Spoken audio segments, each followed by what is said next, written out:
Daz Dillinger speaks on Nate Dogg. 2Pac getting $1 million in the briefcase at the studio. Also, Suge Knight paying them big money, but no royalties. And much more. Let's get into some of this straight game. Yeah. Blackjack. Life is like a game of cards. It's not what you dealt, but how you play it.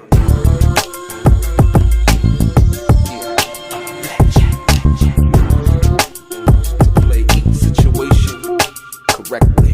I remember they used to laugh at a brother. So when you like you said that when 2Pac first came home, right? You got a call from Suge telling you to meet you at Monty's, right? Monty's, yeah. Monty's Steakhouse, right? Hey, do you remember what you ate? Did you eat anything that night? I had a lobster salad. You had a lobster salad that night. You remember what you ate? 2 lobsters. Put 2 lobsters on there and a bottle of Cristal. Oh, is that right? You remember? Yeah. Oh, wow. And charge it to Death Row Records. And charge to Death Row Records. So I got a question for you. So you get to the studio and you start working. I want to ask you this question because this has been said by Suge Knight. And like I said, I don't really know, but I know from understanding the situation with 2Pac and finances and so on and so forth. Did you see or were you aware of Suge Knight giving 2Pac $1 million in cash in the briefcase? I heard about that. You heard about it. Don't know if it was true or not because, a nigga with $1 million would be flashing everywhere, you know what I'm saying? But he had $1 million worth of shit as far as cars and homes and all that type of stuff. Because, one thing about Suge Knight, I ain't gonna lie about, we was getting paid over there. Right, okay. But he wasn't paying no royalties. Right. So you really wasn't getting paid.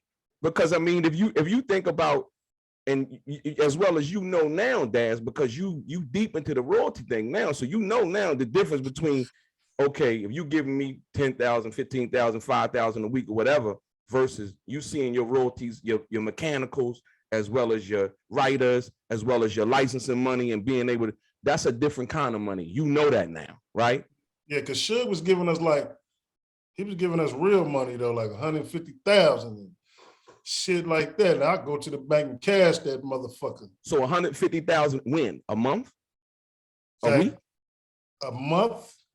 You know what I'm saying? From soundtracks and all the shit that we was doing because Suge was in there raping the motherfuckers getting that money. Right. The other companies, right? The other companies, yeah. Right. He didn't know how to do his own royalties and shit. And then, when everything went haywire, I started doing a little investigation. And that's when I started finding money from Warner Brothers, Interscope, just everywhere, you know what I'm saying? It was in my name and it was coming to me. Right. You know what I'm saying?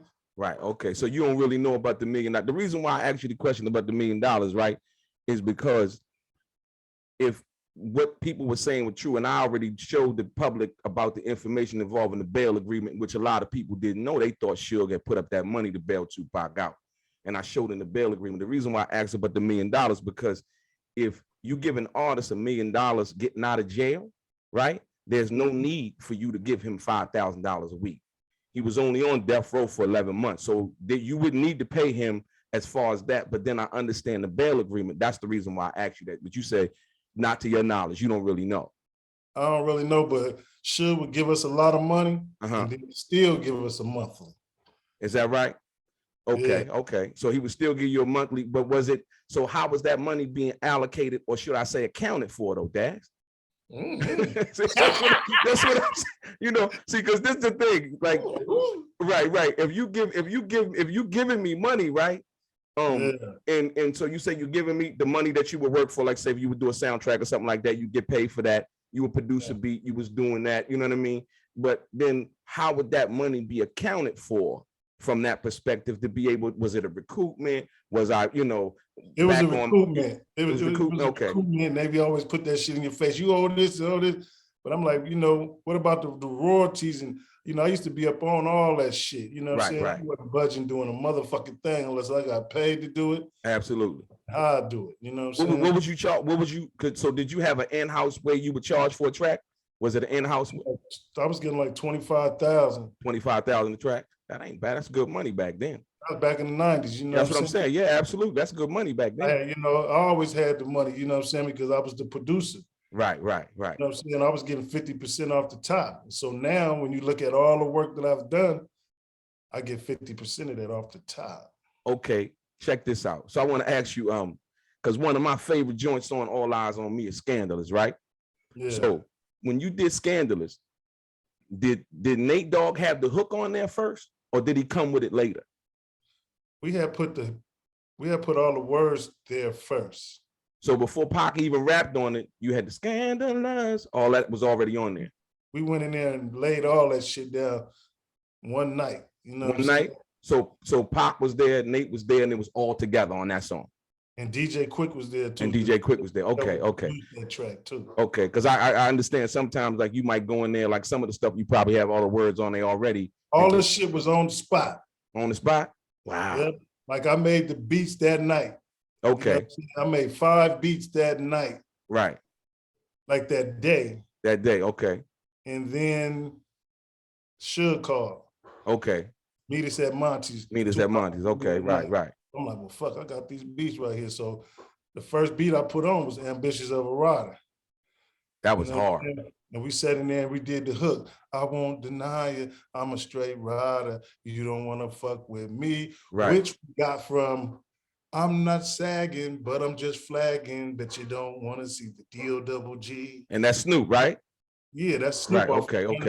So I took a little bit of that and was just chanting to him, and then he just took the melody that I had, because Tupac liked the way that I rhyme.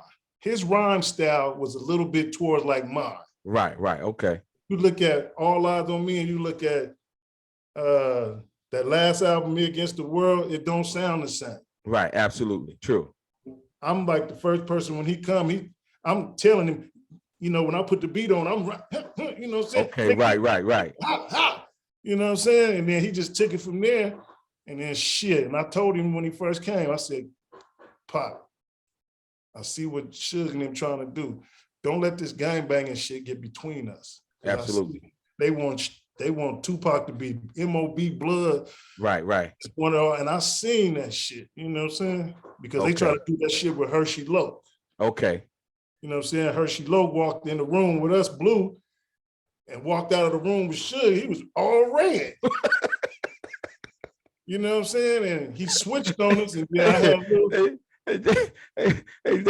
did they dip? What they dipped in or something?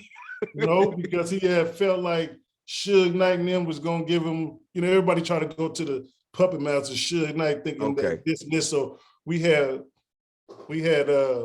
Malik, and we had the other nigga, you know, Jamal. Okay. Told him, let's get on the bus. Right. We finna squab this motherfucking shit out. Wow. We finna have Jamal fight Malik. Right, absolutely. So when Malik get on the bus, I sock Malik in the back of his motherfucking head. Bam! Right. Wow. And the kid like, oh, you trying to be funny, huh? And it's like, yeah, nigga. We had money. We was betting on this. And then that's when then that night, the police came, kicked every motherfucking door in, and Suge got us out of there in a rental car and snuck us somewhere and jumped on a plane and took off. So what was y'all at, Daz? What was y'all at? Shit, I think we was in Alabama. We was in Shreveport that time where we went to jail twice that day. Right, okay. So you was in Shreveport, Louisiana? Yeah, we went to jail twice that day. Oh, wow. Suge scooped y'all up and got y'all up out there, huh? Yeah, it was good for that type of shit. Daz Dillinger in the building, a legendary hip hop producer, OG to the game, Platinum Plus. Yeah, you know who he is. Your boy DELRAY, straight game.